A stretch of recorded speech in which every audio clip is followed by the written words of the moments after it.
পায়েস তৈরি হয়ে গেছে আমার জায়দের। আমি টেস্ট করে দেখাবো কেমন হয়েছে পায়েসটা।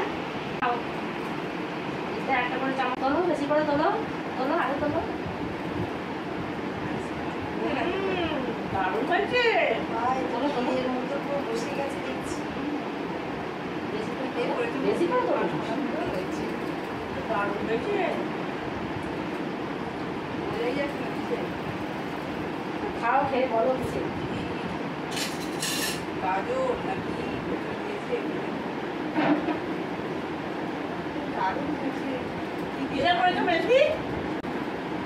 বুঝতে পারছো কি? লিচু না, ও পেঁয়াজের। সত্যি বলছি। ও গন্ধ নেই, দারুণ টেস্ট। গন্ধ পেয়েছো কি? না বোঝা যায় না লিচু নাকি ওটা। না, লিচু নয়, পেঁয়াজে। ওই জন্যই বলছি যে বলবো না, তোমরা খেয়ে আগে বলো দেখি কেমন হয়।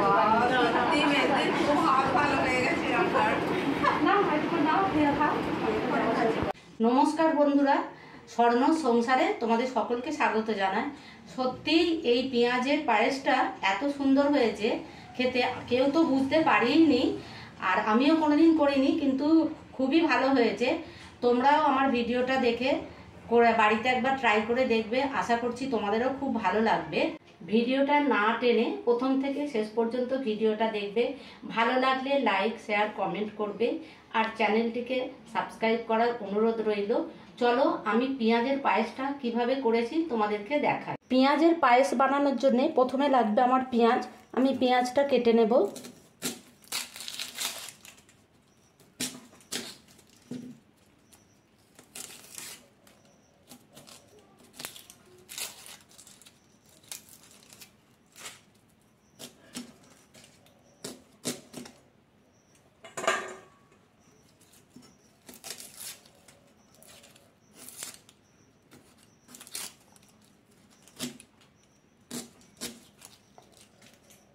কেটে এইভাবে খোসাগুলোকে ছাড়িয়ে নেব একটা একটা করে, প্রত্যেকটা খোসা এইভাবে ছাড়িয়ে নেব।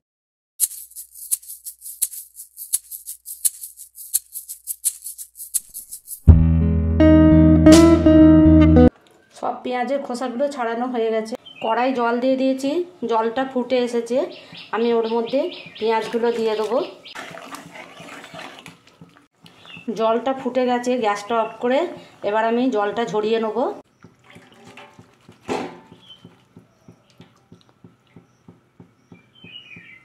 আবার এদিকে কড়াই জল বসিয়ে দিয়েছি।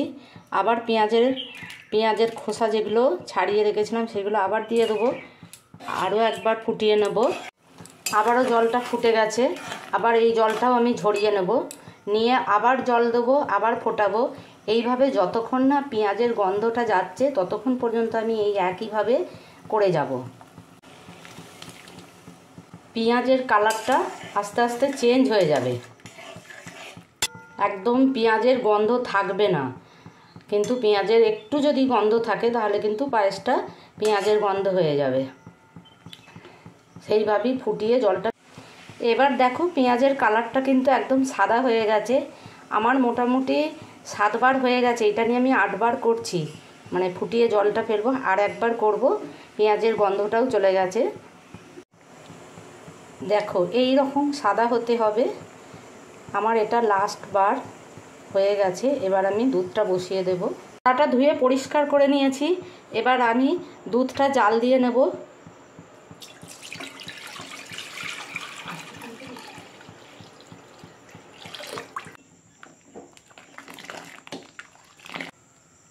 মাঝে মাঝে দুধটাকে নেড়ে দিতে হবে।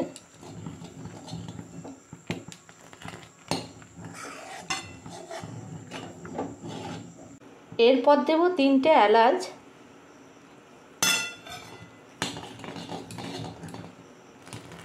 দুধটা এই পর্যায়ে ঘন হয়েছে, কিন্তু আরও ঘন করতে হবে। দুধটা অনেকটাই ঘন হয়ে গেছে। এবার আমি দিয়ে দেবো চিনি। চিনি দিলে আবার দুধটা একটু পাতলা হয়ে যাবে। এটা নেড়ে ঘন করে নেব। দুধে চিনি দিয়ে দিয়েছি, দুধটা ততক্ষণ ফুটে ঘন হোক। আমি এদিকে নিয়ে নিয়েছি কাজু, কিশমিশ আর পেস্তা বাদাম, ওগুলোকে আমি ছোট ছোট করে টুকরো করে নেব, কাজু আর পেস্তাকে।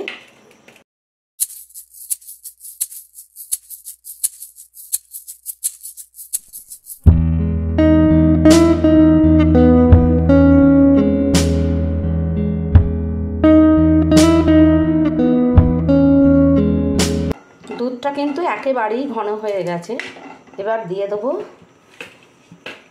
কিশমিশগুলো আর কাজু।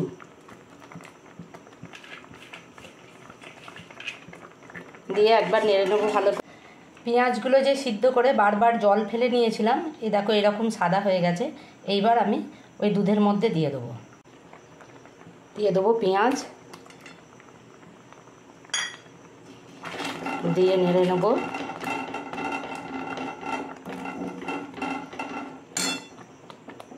সব শেষে দেবো পেস্তা বাদামটা, দিয়ে ভালো করে নেড়ে নেব। দেখো আমার পেঁয়াজের পায়েস রেডি হয়ে গেছে। আমি এবার অন্য একটা পাত্রে তুলে নেব।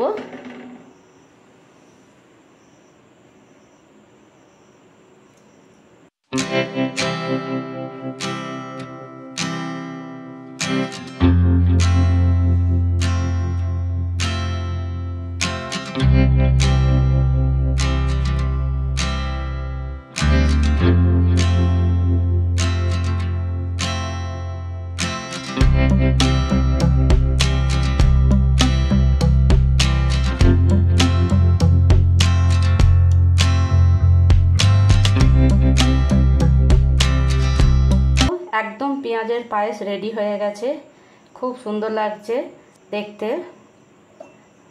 ঠান্ডা হওয়ার জন্য কিছুক্ষণ অপেক্ষা করব, গরম পায়েস ভালো লাগে না। আমি এখন ঢাকা দিয়ে কিছুক্ষণ রেখে দেবো।